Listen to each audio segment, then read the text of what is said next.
कोकणात गेला तर तिथलं हे रूपनारायण मंदिर बघायला विसरू नका.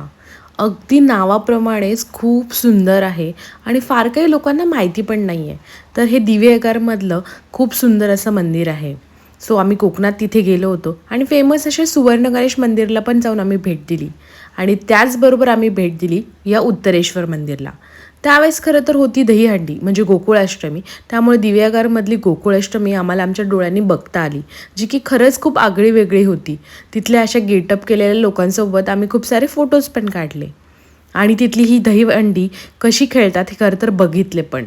खरंच काहीतरी वेगळी यांची पद्धत होती. दिव्यागरमधल्या या बीचवर मस्त एक बाईक राईड केली आणि मग आम्ही गेलो हरिहरेश्वरला. हरिहरेश्वरचा जसा समुद्र ऐकला होता तसाच अगदी खवळलेलाच होता आणि मग तिथे छानसे फोटो सेशन काढले. रुहीने मस्त त्या बीचवर थोडासा टाईमपास केला, जे की तिच्या नेहमीच आवडीचं आहे. पण यावेळेस मात्र काहीतरी वेगळंच सुरू होतं आणि मग तिथून मात्र आम्ही निघालो मस्त रूमवर यायला. तर वाटेतलं वातावरण आणि व्ह्यू असा काहीसा इतका सुंदर होता.